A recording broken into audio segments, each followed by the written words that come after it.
Hello नमस्कार दोस्तों, मैं हरेंद्र कुमार आप सभी का दोस्त, आप सभी को इंजीनियर हरेंद्र क्लासेस में स्वागत करता हूं। जैसा कि दोस्तों मेरा कल का क्वेश्चन था कि बताइए मूंगफली का जन्म किस देश में हुआ था, यानी मूंगफली का जन्म किस देश में हुआ था, यानी उसका उत्पत्ति किस देश से हुआ था बाबू? तो ब्राज़ील से। कहाँ से? ब्राज़ील से। कोई दिक्कत? चलिए दोस्त, आज भी हम बेमिसाल क्वेश्चन एकदम बहुत सुंदर सुंदर अच्छे कॉन्सेप्ट के साथ आगे बढ़ेंगे। आज हम घटना चक्र उठा लिए हैं और घटना चक्र के जो जियोग्राफी है उसमें हम लोग आज स्टडी करेंगे। सुनिए, किन महीनों में रबी फसल की बुआई होती है? तो अक्टूबर नवंबर महीनों में रबी फसल की बुआई होती है। ठीक, अब रबी फसल में कौन कौन होती है दोस्त? तो गेहूं होता है, सरसों होता है, चना होता है, दलहन चीज़ जितना होता है ये सब रबी फसल के अंतर्गत आता है। कोई दिक्कत है?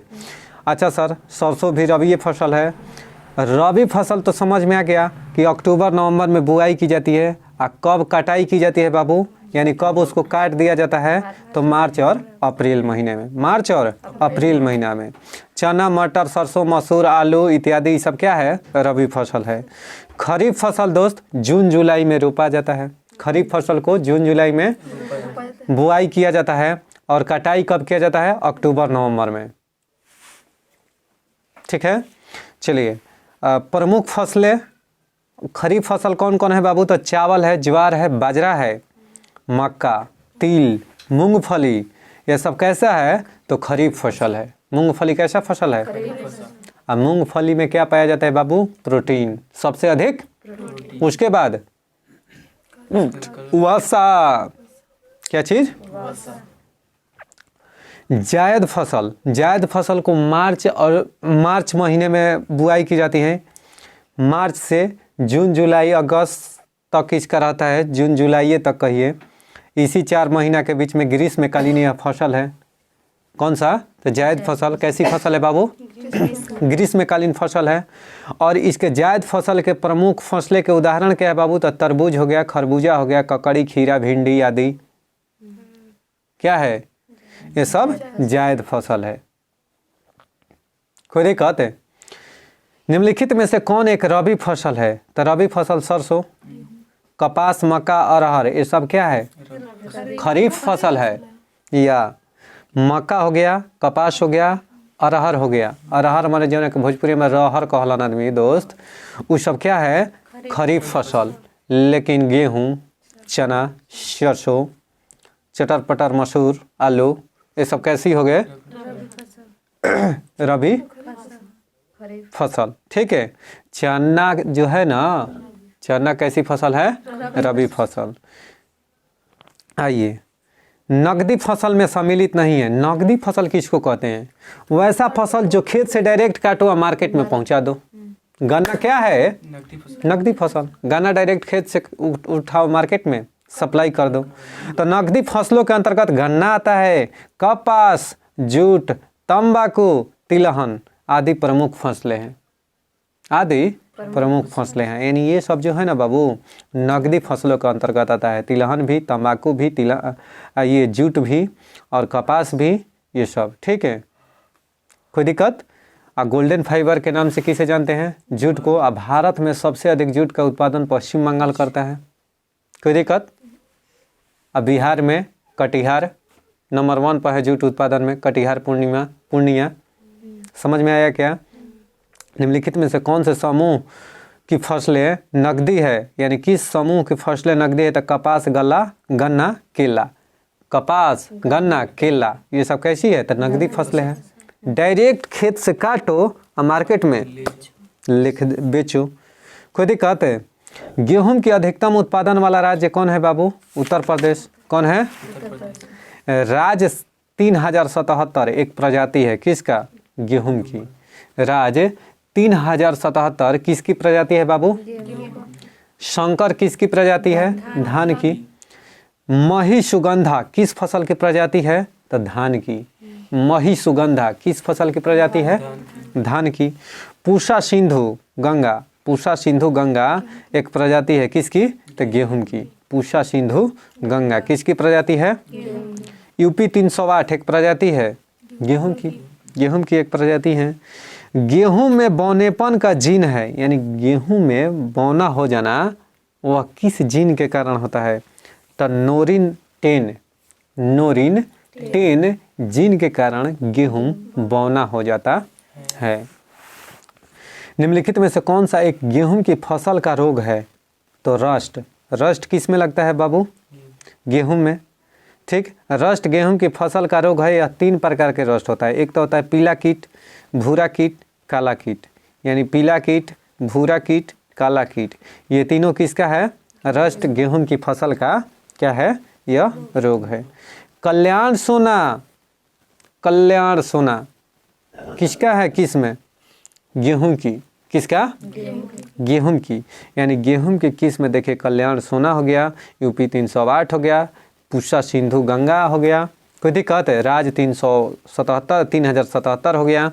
ये सब गेहूं की क्या है? प्रजाति है। माही सुगंधा किसकी प्रजाति है? धान के। कोई दिक्कत? ट्रिटिकेन निम्न में से किन 2 बीज का क्रॉस है? ट्रिटिकेन तो गेहूं एवं राई का, गेहूं और राई का ट्रिटिकेल यह क्रॉस यानी संकर है। किसका? गेहूं और राई का। करनाल बंट एक बीमारी है। करनाल बंट किसकी एक बीमारी है बाबू? तो गेहूं की, यानी गेहूं की एक बीमारी कौन सी है? करनाल बंट। मैक्रोनी गेहूं का वनस्पतिक नाम क्या है? तो ट्रिटिकम ड्यूरम किसका नाम है? तो मैक्रोनी गेहूं का वनस्पतिक नाम है ट्रिटिकम ड्यूरम। कोई डाउट? धान की उत्पत्ति कहाँ हुई है? तो दक्षिण पूर्व एशिया में। धान की उत्पत्ति दक्षिण पूर्व एशिया में हुई है। धान उष्णकटिबंधीय फसल है। धान कैसी फसल है बाबू? उष्णकटिबंधीय फसल है। इसकी उत्पत्ति दक्षिण पूर्व एशिया में मानी जाती है। इसकी उत्पत्ति कहाँ पर मानी जाती है? दक्षिण पूर्व एशिया में। धान की फसल के लिए 25 डिग्री सेल्सियस से अधिक तापमान एवं 100 सेंटीमीटर से अधिक वर्षा की आवश्यकता होती है। यानी धान की खेती जो होता है ना, धान की खेती के लिए 25 डिग्री सेल्सियस से अधिक तापमान ठीक है, और 100 सेंटीमीटर से अधिक वर्षा की आवश्यकता होती है। ठीक है, सुनिए, निम्नलिखित फसलों पर विचार कीजिए। निम्नलिखित फसलों पर विचार कीजिए। अब आप विचार कीजिए मन में। तो कौन कौन फसल है? तो कपास, मूंगफली और धान, ये कैसी फसल है? तो खरीफ फसल है। कपास, मूंगफली और धान कैसी फसल है? खरीफ फसल है। मूंगफली का जन्म किस देश में हुआ था? तो मूंगफली का जब जन्म ब्राजील में हुआ था दोस्त, तो उसके पिता और माता का नाम बताइए। ठीक है। चावल की खेती के लिए आदर्श जलवायु परिस्थितियां हैं, क्या नाम है? अरे वो नहीं, उसका तो जैसे मूंगफली का जन्म ब्राजील में हुआ था, तो उसके माता का नाम क्या है? पिता का ओ देख कर कल बताइएगा। ठीक है। चावल की खेती के लिए आदर्श जलवायु परिस्थितियां हैं। चावल की खेती के लिए आदर्श जलवायु परिस्थितियां है क्या बाबू? तो चावल की खेती के लिए 100 सेंटीमीटर से अधिक वर्षा की आवश्यकता होती है और 25 डिग्री सेंटीग्रेड से अधिक तापमान की आवश्यकता होती है। कोई दिक्कत है? और सुनिएगा, कौन सी एक खरीफ फसल है बाबू? तो सोयाबीन हो गया, कपास हो गया, मूंगफली हो गया, धान हो गया, ये सब कैसी फसल है? खरीफ फसल। तो सोयाबीन भी कैसी फसल है? खरीफ फसल। अब भारत में सबसे अधिक सोयाबीन का उत्पादन करने वाला राज्य कौन है? मध्य प्रदेश। कौन है? मध्य प्रदेश। सोयाबीन में सबसे अधिक क्या पाया जाता है बाबू? प्रोटीन। सबसे अधिक प्रोटीन। बहुत बढ़िया। अब प्रोटीन का निर्माण किससे होता है? 20 अमीनो अम्ल से प्रोटीन का निर्माण होता है। नहीं कोई दिक्कत? इनमें से कौन सी खरीफ फसल नहीं है? तो सरसों खरीफ फसल नहीं है, यानी कपास, मूंगफली या मक्का, ये सब कैसी फसल है? अते गरीब मक्का मिली ना आषाढ़वा सावन में भूंज के मार खइब क्या चीज़? मक्या। तो मक्या कब मिलता है? मक्या कैसी फसल है? खरीफ फसल। अब विश्व में सबसे अधिक मक्का का उत्पादन करने वाला देश अमेरिका। कौन है? अब मक्का के छिलका से मक्का के क्या प्राप्त होता है? मक्का के छिलका में सबसे ज़्यादा स्टार्च होता है। हम कितना ड्रामा। चलिए दोस्त, जब भारत को स्वतंत्रता प्राप्त हुई थी यूके में, जब भारत को स्वतंत्रता प्राप्त हुई थी यूके में निम्न में से किस एक पार्टी की सत्ता थी? यानी उस समय ब्रिटेन में किस पार्टी की सत्ता थी? तो लेबर पार्टी की। कौन बाबू? खुद ही कहते हैं लेबर पार्टी की उस समय सरकार थी वहाँ पर। क्लीमेंट एटली वहाँ का ब्रिटिश प्रधानमंत्री था। जब भारत स्वतंत्र हुआ था ना, तो ब्रिटेन के प्रधानमंत्री कौन था? क्लीमेंट एटली।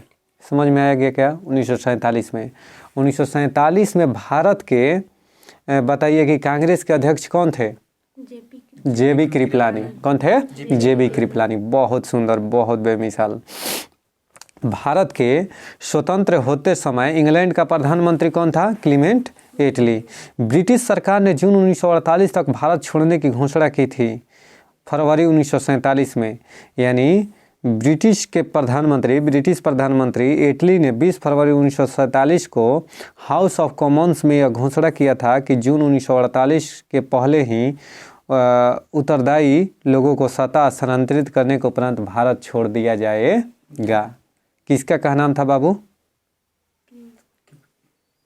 किसका? क्लीमेंट एटली का। क्लीमेंट एटली का कहना था। समझ में है ना? यहीं पर सब लोग, कोई कहीं गया नहीं ना है जी। लॉर्ड माउंटबेटन वायसराय के रूप में आए कब बाबू? तो यथासंभव भारत को संयुक्त रखने की विशेष हिदायत के साथ। यानी लॉर्ड माउंटबेटन वायसराय के रूप में भारत आए थे कब? भारत आए किस उद्देश्य से बाबू? तो यथासंभव भारत को संयुक्त रखने की विशेष हिदायत के साथ लॉर्ड माउंटबेटन वायसराय बनकर भारत आए। लेकिन यहाँ देखे परिस्थिति तो कहे कि अरे बापा नहीं संभरता, दोनों को संयुक्त रखना नामुमकिन, मुमकिन ही नहीं नामुमकिन है। समझ में आया? कौन कहा? Lord Mountbatten. तब जाके माउंटबेटन योजना 3 जून 1947 को प्रकाशित हुआ। समझ में आया क्या? माउंटबेटन योजना प्रकाशित हुआ जिसमें भारत को 2 अधिराज्यों में विभाजित कर दिया गया, 2 राष्ट्र में विभाजित कर दिया गया। एक हो गया भारत और दूसरा पाकिस्तान। कौन हो गया? पाकिस्तान। समझ में आ गया क्या? माउंटबेटन योजना के तहत ही भारत का विभाजन हुआ था। वहीं लॉर्ड माउंटबेटन आया था कि संयुक्त करके हम चलाएंगे, समझाएंगे, यथासंभव हो सके तो यथासंभव भारत को संयुक्त रखने की विशेष हिदायत के साथ आया था कि संभव हो सके तो साथ ही रखेंगे। लेकिन देखा कुछ आया तो परिदृश्य यहाँ के तो कहा कि नहीं, हे प्रेमानंदो, ये तो संभाल ही नहीं सकता है। समझ में आया ना? तब उसने क्या कर दिया कि भारत को 2 टुकड़ों में विभाजित कर दिया। यानी एक हो गया भारत और दूसरा हो गया पाकिस्तान। कोई दिक्कत? आइए, कौन सी योजना भारतीय स्वतंत्रता का आधार बनी थी? तो माउंटबेटन योजना। यानी जो माउंटबेटन योजना 1947 में प्रकाशित हुआ था ना, वह जी माउंटबेटन ने 15 अगस्त 1947 को भारतीयों को सत्ता सौंपने का दिन निर्धारित दिया कि 15 अगस्त 1947 को भारतीयों को सत्ता सौंपने का दिन निर्धारित कौन किया था बाबू? Lord Mountbatten. याद रखना इतिहास में। लगभग 2 माह चली वार्ताओं के बाद माउंटबेटन ने इस निष्कर्ष पर पहुंचे कि विभाजन ही एकमात्र विकल्प है। आके 2 महीना खूब संघर्ष कैलस, खूब अपना में विचार विमर्श किया कि साथ में रह जाए, लेकिन ना मानल तो अलगा करे के पड़ल। ना समझ में आइले? ठीक है। अतः उन्होंने इटली के वक्तव्य के दायरे में भारत विभाजन की एक योजना तैयार किया जिसे माउंटबेटन योजना कहा गया। अब क्लीमेंट एटली भी फोन लगे, चलो टिन एटली जी वो गली ब्रिटेन में थे, तो वहाँ से इसको भेजा गया था। तो साहब से तो परमिशन लेगा। तो इटली बोले कि का माहौल बा, मौसम का कहता? तो कहा कि मौसम एजा खराब बा, बदरी फाटी।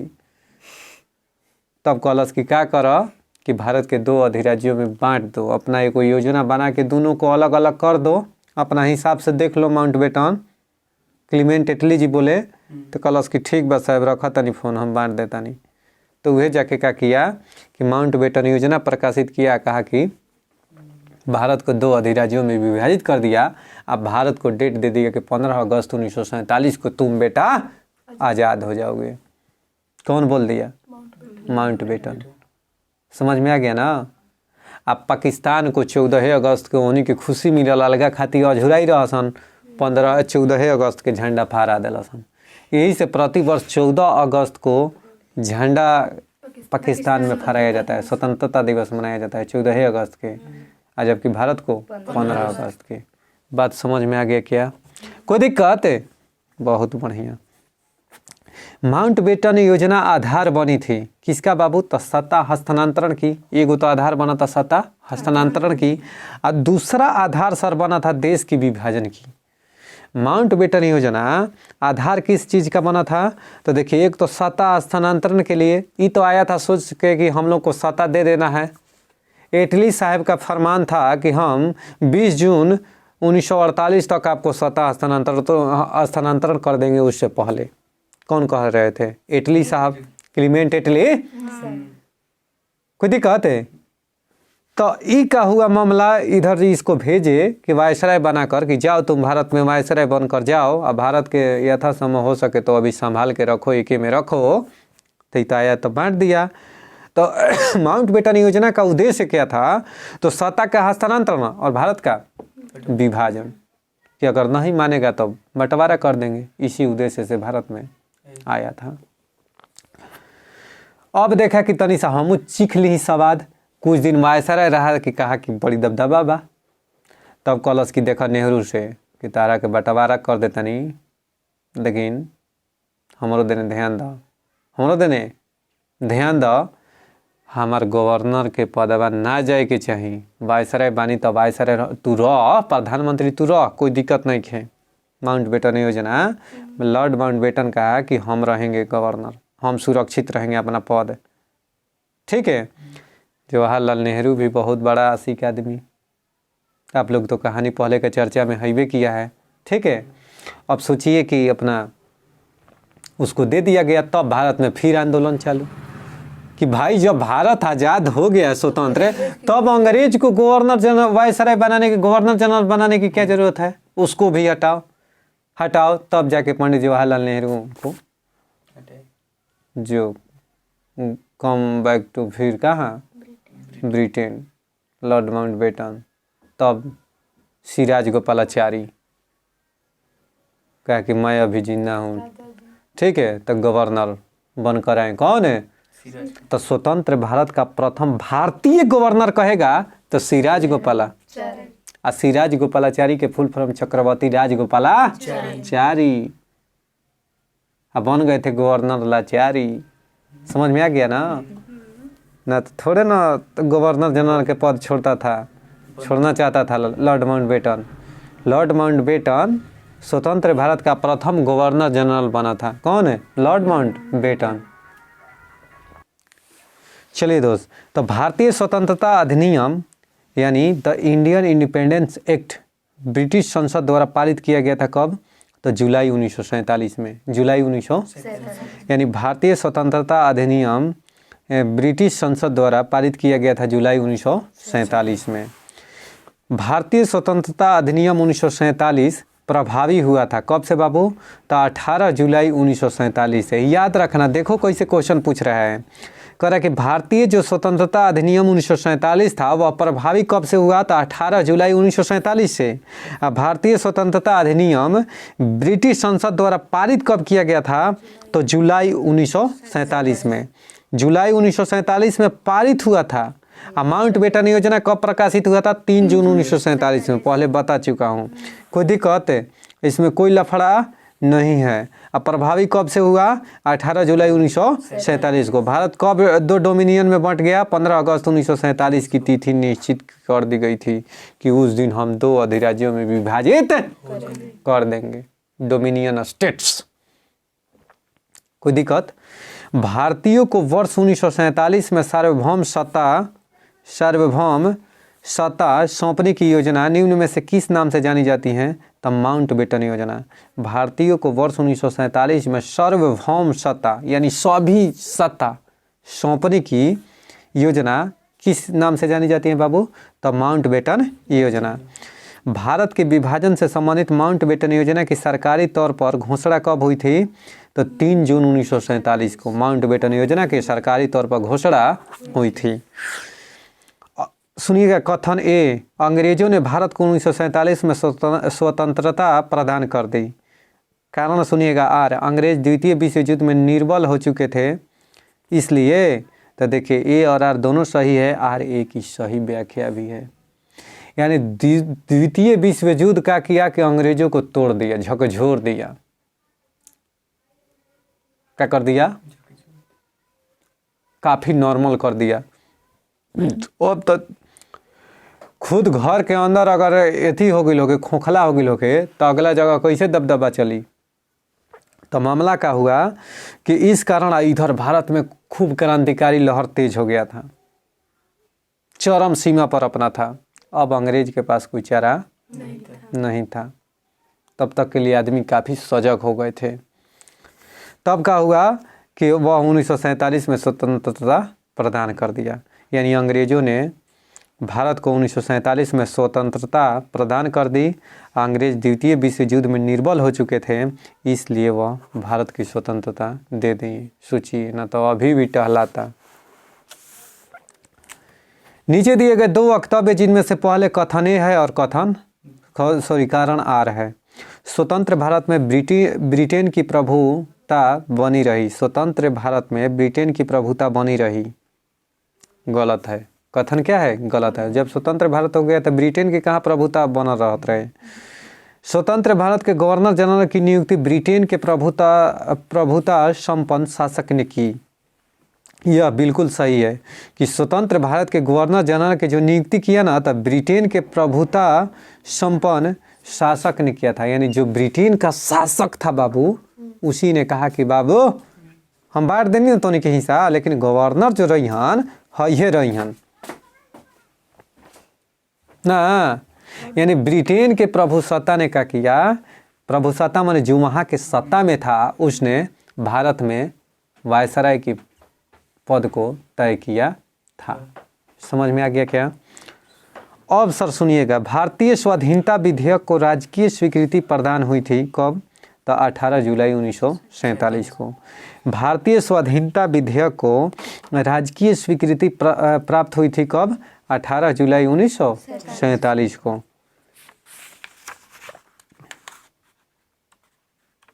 बहुत बहुत धन्यवाद।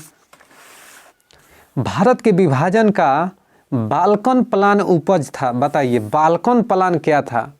Do you know about Balkan plan? No, you have no any idea about Balkan plan? ओ देखो, सुनना ध्यान से, यह बहुत क्वेश्चन दोस्त गंभीर है। IAS 2000 ईस्वी में क्वेश्चन पूछा गया है, IAS के पेपर में, DM कलेक्टर। भारत के विभाजन का बाल्कन प्लान उपज था तो लॉर्ड माउंटबेटन के मस्तिष्क का, लॉर्ड माउंटबेटन के मस्तिष्क का उपज था कौन बाबू? Balkan plan. अब सर आप लोग के दिमाग में आ रहा होगा कि आखिर सर बाल्कन प्लान है क्या? तो सुनिएगा, 24 मार्च से 6 मई 1947 के बीच भारतीय नेताओं के साथ 133 साक्षात्कारों की तीव्र श्रृंखला के बाद माउंटबेटन ने तय किया कि कैबिनेट मिशन की रूपरेखा व्यवहारिक हो चुकी है। जो कैबिनेट मिशन का गठन कब हुआ था? 1946 में। कब हुआ था? 1946 में। क्रिप्स मिशन का गठन 1942 में। तो ध्यान से सुनिए, कहा कि माउंटबेटन ने तय किया कि कैबिनेट मिशन की रूपरेखा अव्यवहारिक हो चुकी है, अव्यवहारिक हो चुकी है। तब उन्होंने एक वैकल्पिक योजना बनाई जिसे बाल्कन प्लान का गुप्त नाम दिया गया। अब सर कैबिनेट मिशन का इसमें नाम आ गया। अब सर कैबिनेट मिशन जो था, इसमें क्या था मामला? कैबिनेट मिशन में क्या था कि भारत के प्रशासन को संभालने के लिए, सुदृढ़ तरीका से चलाने के लिए कैबिनेट मिशन का गठन किया गया था। उसमें संतावना किया गया था कि आप संविधान के गठन कीजिए, आप लोग जब संविधान के गठन कर लेते हैं तो हम आपको सत्ता हस्तांतरित कर देंगे। किसमें कहा गया था? कैबिनेट मिशन का। कैबिनेट मिशन के ना अध्यक्ष थे sir Pethick Lawrence. Cabinet mission के 3 व्यक्ति कौन कौन? Sir Pethick Lawrence, AB Alexander, और एक कौन थे? A.B. Alexander, sir Pethick Lawrence, आएगो क्रिप्स। क्रिप्स खुद ही कहते ये 3 व्यक्ति महत्वपूर्ण थे। समझ में आ गया क्या? तो वही बाल्कन प्लान किसके मस्तिष्क का उपज था बाबू? तो लॉर्ड माउंटबेटन के मस्तिष्क का। आकाश और बाल्कन प्लान क्या था? तो देखिए 24 मार्च से 26 मई तक 1947 के बीच भारतीय नेताओं के साथ 133 साक्षात्कारों की तीव्र श्रृंखला के बाद माउंटबेटन ने तय किया कि कैबिनेट मिशन की जो रूपरेखा था, गाइडलाइन था, अव्यवहारिक हो चुकी है। उसको तो कोई गाइडलाइन को मान ही नहीं रहा है। तब इसने बाल्कन प्लान लाया था। बाल्कन प्लान तो याद रखिएगा इतिहास में कि बाल्कन प्लान किसके द्वारा दिया गया था? तो लॉर्ड माउंटबेटन के द्वारा। IAS में क्वेश्चन पूछ चुका है। ई शब्दा समान होगा के बुक जवाब दे दी, कई की हाथ खड़ा कर दी, मैदान कर दी। 1947 में भारतीय राष्ट्रीय कांग्रेस देश के विभाजन के लिए मुख्य रूप से इसलिए सहमत हुई क्योंकि 1947 में भारतीय राष्ट्रीय कांग्रेस देश के विभाजन के लिए मुख्य रूप से इसलिए सहमत हुई क्योंकि वे बड़े पैमाने पर संभावित सांप्रदायिक दंगों को बचाना चाहते थे। कौन? अंग्रेज जो थे 1947 में भारतीय राष्ट्रीय कांग्रेस देश के विभाजन के लिए मुख्य रूप से सहमत हुए। 1947 में पूछा गया कि आप तैयार हैं? तब भारतीय राष्ट्रीय कांग्रेस ने बोला कि हाँ हम तैयार हैं। अभी सर काहे कह दिया कि तैयार है? काहे? अगर एगो नहीं बोलता, एगो पक्ष बोलता तो भारत के बंटवारा अभी भी संयुक्त वही में दबा के चलता। समझ में आया क्या? 2 भाई है, उसे पूछा जा रहा है कि तैयार है, तो कुछ नहीं बोल रहा है। एगो तैयार है ना, तो हाँ, तो समझा कि बोल रहा है, आई नहीं बोल रहा है, तब तक बंटवारा नहीं होगा कि चल एगो गूंग बा दवाई ले बा।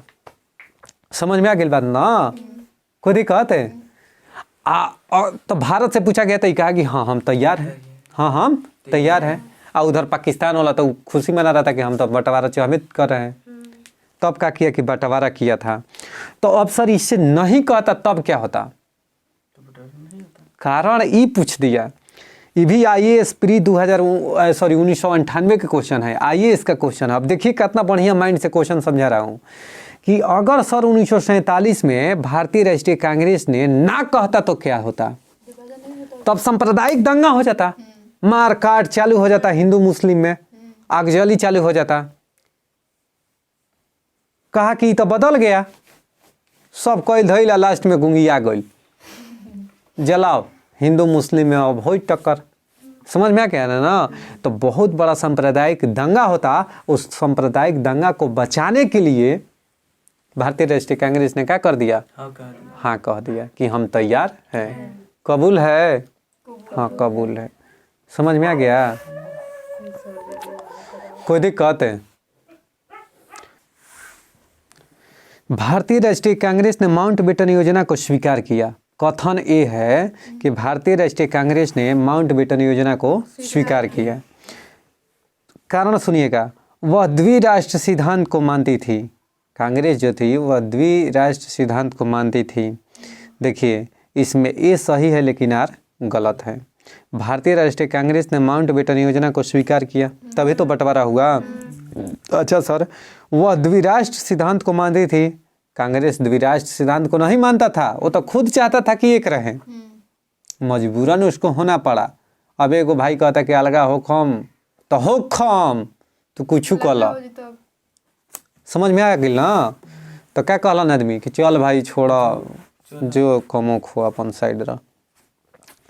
भारत के विभाजन के विकल्प के रूप में गांधी जी ने माउंटबेटन को सुझाया था कि वे जिन्ना को सरकार बनाने के लिए आमंत्रित करें। भारत के विभाजन के विकल्प के रूप में गांधी जी ने माउंटबेटन को सुझाया था कि वे जिन्ना को सरकार बनाने के लिए आमंत्रित करें। गांधी जी का ऐसा ओपिनियन था कि प्रथम मुलाकात माउंटबेटन योजना से 31 मार्च 1947 को हुआ। मार्च में आया था माउंटबेटन योजना में। आके सोचलस कि पहले नेता से, भारतीय नेता से मिली का एजा के रूप रंग बा पहले मिलाई। किया का कि गांधी जी से जब मिला पहली बार, कब 31 मार्च 1947 को, तो गांधी जी ने यह सुझाव दिया कि अंतरिम सरकार पूर्ण रूप से मुस्लिम लीग के नेता जिन्ना के हाथों में सौंप दी जाए। गांधी जी का ऐसा विचार था। गांधी जी का कतई सुझाव नहीं था कि भारत दो भागों में बंट जाए। देखिए, जिन्ना के हाथों सौंप दिया जाए, महात्मा गांधी कह रहे हैं, जिससे भारत में सांप्रदायिक दंगों को रोका जा सके। इधर जो मुस्लिम थे वह कह रहे थे कि अगर बंटवारा ना हुई तो मर्डर हुई, मर्डर, लाश बिछी। समझ में आता? महात्मा गांधी बेचारे अहिंसा के पुजारी, वह चाहते थे कि मर्डर लाश मत गिरो, काहे ना जौन बदमाशी करता वो करे के दे दे सरकार। अब सुनिएगा, गांधी जी का ओपिनियन सुन लिए। परंतु गांधी जी यह सुझाव कांग्रेस के नेताओं तथा वर्किंग कमेटी को मान्य नहीं था। लेकिन गांधी जी के ई बतिया कांग्रेस के कमेटी और जो भी सदस्य रहन ओकरा पसंदे नहीं आयल। कहल से गांधी जी क्या कहला, हे हमारे माननीय प्रभु, आप ये क्या कह रहे हैं? ये कैसी लीला है प्रभु?